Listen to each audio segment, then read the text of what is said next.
আচ্ছা ঠিক আছে।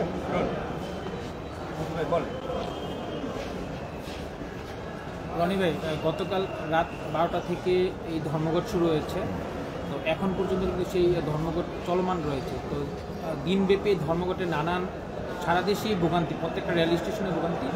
আপনি সশরীরে এসেছেন কমলাপুরে, আপনি কি দেখলেন, বা আসলে এই দাবিটা আসলে কতটুকু যৌক্তিক, বা সরকারের পক্ষ থেকে কীরকম আসলে খেয়ালিপনা আপনি দেখতে পাচ্ছেন? আচ্ছা, আমার কাছে মনে হয়েছে যে আমি তাদের সাথে গিয়েছি, কথা বলেছি, এবং রেলে যারা হচ্ছে লোকোমাস্টার আছে, তারপর গার্ড আছে, টিটি আছে, তাদের সঙ্গে কথা বলেছি, এবং তাদের যে কর্মবিরতি হচ্ছে আপনারা জানতে পেরেছেন যে যার কারণে একটা জনদুর্ভোগ তৈরি হয়েছে, এবং রেলের যাত্রীরা কিন্তু বেশ অসন্তোষ প্রকাশ করছে। তো এখন দেখা গেছে যে এখানে যাত্রীদের আর এখানে যারা রেল স্টাফ আছে তাদের মধ্যে একটা মিসকমিউনিকেশন একটা জায়গা তৈরি হয়েছে। এটা কী কারণে তৈরি হয়েছে সেটাও খতিয়ে দেখার একটা মানে প্রয়োজনীয়তা মনে করে তাদের সাথে কথা বলা, এবং তারা কিছু ডকুমেন্টস আমাদেরকে দেখালেন। এখানে যে রেলের যারা রানিং স্টাফদের রানিং অ্যালাউন্সের প্রাপ্যতা নির্ধারণ আদেশ স্পষ্টীকরণ প্রসঙ্গে একটা হচ্ছে গিয়ে স্মারকলিপি, আপনার স্মারক দেখতে পাচ্ছেন এখানে, এটা দিয়েছিল উপপরিচালক অর্থ, সেখান থেকে একটা প্রজ্ঞাপন জারি করেছিল। তার সেই প্রজ্ঞাপনটা হচ্ছে তারা এর আগেও কিন্তু একবার আন্দোলন করেছিল। এই আন্দোলনে তারা যে অধিকার আদায়ের জন্য তারা আন্দোলন করেছিল, সেখানে তাদেরকে হচ্ছে শান্ত করার জন্য তারা বলেছে, আশ্বাস দিয়েছে, এবং একটা প্রজ্ঞাপন জারি করেছিল, এবং খুব টেকনিক্যালি সেই প্রজ্ঞাপনটাকে হচ্ছে গিয়ে একদম ভুয়া বলে, বা হচ্ছে এটার গ্রহণযোগ্যতা যে নাই সেটা হচ্ছে উল্লেখ করে আরেকটা প্রজ্ঞাপন ঠিক অর্থ বিভাগ থেকে জারি করেছিল। মানে টোটালি তাদের আন্দোলনটাকে ঠান্ডা করার জন্য যে ট্র্যাপটা শেখ হাসিনার আমলে, এই ঘটনা কিন্তু ঘটেছে শেখ হাসিনার আমলে, মানে শেখ হাসিনার পাতানো ট্র্যাপে পড়ে হচ্ছে এই যে রেলের স্টাফ যারা আছে, রানিং কর্মচারী যারা আছে, তারা কিন্তু সাফারার, এবং তারা যে সাফারার, তারাও যে ভুক্তভোগী, তারাও যে বৈষম্যের শিকার, এই ব্যাপারটা হচ্ছে এতদিন তারা বলতে পারে নাই, কেননা ওরকম পরিবেশ ছিল না।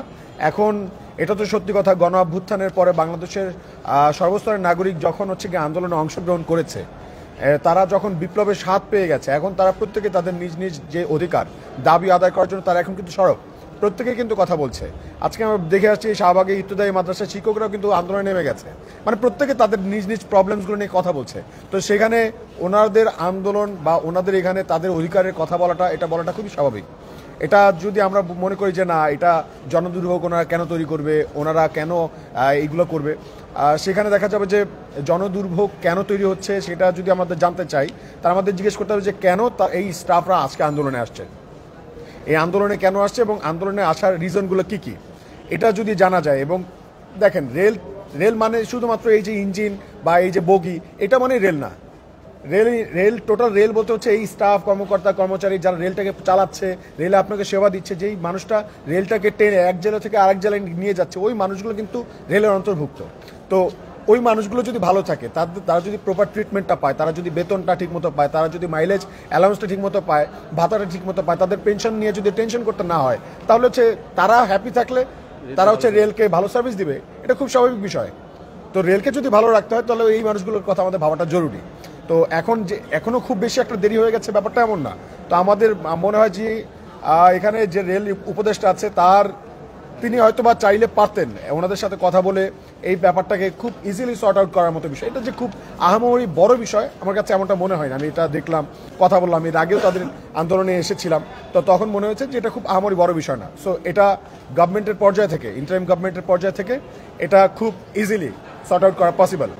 আর যদি মনে করেন, যদি এসি রুমে বসে কেউ যদি চিন্তা করে থাকেন যে আমি যা খুশি তাই বলে যাব, কিন্তু রেল যেভাবে, মানে আমি যা বলবো সেইভাবেই হবে, তাহলে এটা কিন্তু স্বৈরাচারী একটা মনোভাব আমাদের কাছে মনে হয়, যে স্বৈরাচারী মনোভাব বা দৃষ্টিভঙ্গি একটা প্রভাব।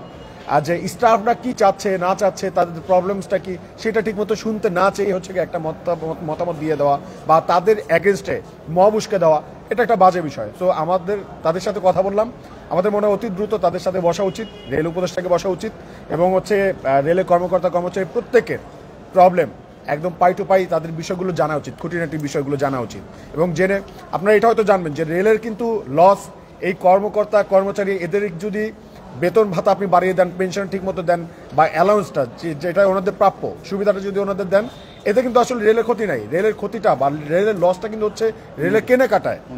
ঠিক আছে, রেলের যেখানে হচ্ছে রেলের কেনাকাটা, এই যে বগি কেনাকাটা বলেন, রেলের পার্টস পাতি কেনাকাটা বলেন, সেখানে আমাদের মূল লস। তো এখন সেইখানে হচ্ছে কি আমরা ফোকাস না দিয়ে আমরা হচ্ছে যদি হচ্ছে ইন্টারমিডিয়েটের শিক্ষার্থীদেরকে আপনারা ওইখানে দায়িত্ব দিয়ে দেন যে ওরা হচ্ছে অবজার্ভ করবে, আসলে ওরা আসলে বুঝতে পারবে না, রেল সম্বন্ধে ওদের কোনো জ্ঞান নাই, ধারণা নাই। আমরা ঢাকা বিশ্ববিদ্যালয়ে পড়াশোনা করছি, আমরাই হচ্ছে কি বলতে পারি না যে রেল সম্বন্ধে আমাদের অনেক জ্ঞান আছে। রেল কিন্তু হচ্ছে কি ছোটোখাটো একটা বিষয় না, এটা একটা ভাস্ট ব্যাপার, অনেক বড় একটা সেক্টর। এটা একটা, যেহেতু এই সেক্টরটা অনেক বড়, আমাদেরকে হচ্ছে এটাকে ট্রিটমেন্টটা ওইভাবে করতে হবে, যারা হচ্ছে কি এক্সপার্ট লোক তাদেরকে এখানে নিয়ে আসতে হবে। সো আমরা কিন্তু প্রস্তাব জানিয়েছিলাম যে রেল উপদেষ্টাকে হচ্ছে গিয়ে সংস্কারের ক্ষেত্রে শিক্ষাগত আমরা বলেছিলাম যে মাহবুব কবি মিলনের নাম আপনারা কমিশন সবাই শুনেছেন, তাকেও আমরা বলেছিলাম, তার নাম প্রস্তাব করেছিলাম যে আপনারা ওনাকে হচ্ছে আপনার উপদেষ্টা বানান। আমার মনে হয় যে এই একটা লোক এখানে আসুক, চলে আসুক, দেখবেন অটোমেটিক এই প্রবলেমগুলো অটোমেটিক সলভ হয়ে যাবে। উনি যতটুকু পারুক, অল্প একটু যদি চেষ্টা করে, আমাদের মনে হয় রেলে একটা ভালো পরিবর্তন আসবে। তো এই এত কিছু মনে হয়েছে যে কোনো না কোনো জায়গায় তো আমরা প্রবলেম খুঁজে পেয়েছি। এখন ইন্টারিম গভর্নমেন্ট, জনগণের ইন্টারিম গভর্নমেন্ট, এখন ডিরেক্টলি বলতে পারতেছি না রেল উপদেষ্টা আপনার আসলে ওই যোগ্যতাটাই নাই এই মানুষগুলোকে হচ্ছে মোবিলাইজ করা, বা হচ্ছে আপনার ওই যোগ্যতাটাই নাই এই যে ধর্মঘটটা এটাকে ফ্যাসিলিটেট করে, ঠিক আছে, আবার আগের মতো স্বাভাবিক করে নেওয়া। তো এখন যেহেতু আপনারা এখানে সবাই দাঁড়িয়ে গেছেন, এখানে ওনাদের সাথে সংহতি প্রকাশ করছি, সংহতি প্রকাশ করছি, এবং অতি দ্রুত তাদের প্রবলেমটা সর্ট আউট করে যাত্রী ভোগান্তি যাতে না হয়, অতি দ্রুত রেলটা সচল হোক, এই প্রত্যাশা কামনা করে এখান থেকে বিদায় নিচ্ছি। একটু ভাই, এই যে 1 ঘন্টা আগে আসছেন, বাইরের সাথে কথা বলেন, স্টাফের সাথে কথা বলেন, কি সমস্যাগুলো অবশ্যই জানতে পেরেছেন, একটু বলবেন কি ওনাদের সমস্যা? আচ্ছা, ওনারা হচ্ছে গিয়ে যে পেনশনের যে ব্যাপারটা, হ্যাঁ, তারপর হচ্ছে ওনাদের মাইলেজের একটা ভাতা দেয়, মাইলেজ ভাতা দেয়। আপনারা জানেন যে রেলে যারা হচ্ছে মানে লোকোমাস্টার, এটা কিন্তু 8-10টা লোকোমাস্টার গার্ড, হ্যাঁ, টিটি, এদের যে চাকরিটা, এই চাকরি কিন্তু হচ্ছে গিয়ে মানে একদম কর্পোরেট অফিসে যেরকম চাকরি করে সেরকম না। এই চাকরিটা কিন্তু অফিসে বসে, হ্যাঁ, এসি রুমে বসে চাকরি করার মতো বিষয় না। একটা জেলা থেকে আরেকটা জেলায় যেতে হয়, মানে বিভিন্ন গন্তব্যে যেতে হয়, এক জেলায় না শুধু, এক একটা বিভাগ পার হয়ে বাংলাদেশে এই মাথা থেকে ওই মাথা পর্যন্ত চলে যেতে হয় একটা ট্রেন চালায় নিয়ে। তো দীর্ঘ সময় কিন্তু তাদেরকে ওইখানে মানে থাকতে হয়, ট্রেনের মধ্যেই থাকতে হয়। তো ওনাদের কিন্তু অনেক রকম অবস্ট্রাগল আছে। ওনাদের ধরেন আপনি কত ঘন্টা ডিউটি করেন অফিসে বসে, কিন্তু তার চাইতে কিন্তু অনেক সময় তাদেরকে ডাবল ডিউটি করতে হয়। তো ওই অ্যালাউন্সটা কি তাদেরকে আপনি দেবেন না? সেই ঝুঁকিটা ভাতা কি আপনারা তাকে দেবেন না? এগুলো তো হচ্ছে তারা ডিজার্ভ করে ভাই। হ্যাঁ, মানে তারা যদি হচ্ছে গিয়ে পেটে বাদে ভালো থাকে, তাদের পরিবার যদি ভালো থাকে, এখন ওনাদের যে বেসিক স্যালারি যেটা জানলাম, এইটা খুবই নগণ্য। বাংলাদেশের রেল চালাইতেছে একটা মানুষ, তার বেসিক স্যালারি এত নগণ্য, মাত্র 9,000 না, মাত্র 9,000 দেখলাম।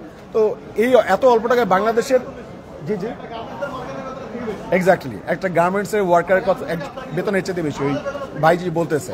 তো এই যে মানে এত অল্প, হ্যাঁ, এটা কি কারণে তারা এটা মেনে নিয়েছে? তারা হচ্ছে কি বলছে যে ওই যে মাইলেজের ভাতা 75%, ওইটার প্রত্যাশা নিয়ে তো ওনার এখানে আছে যে না, অন্তত যদি বেসিক যদি কম হয়, তাহলে হচ্ছে আমাদের মাইলেজ সুবিধাটা যদি বেশি দেওয়া হয়, তাহলে হয়তো বা আমরা খুব ভালোভাবে আমাদের পরিবার পরিচালনা করতে পারবো। তো এটা কিন্তু তাদের চাওয়াটা কিন্তু অযৌক্তিক না, চাওয়াটা কিন্তু যৌক্তিক।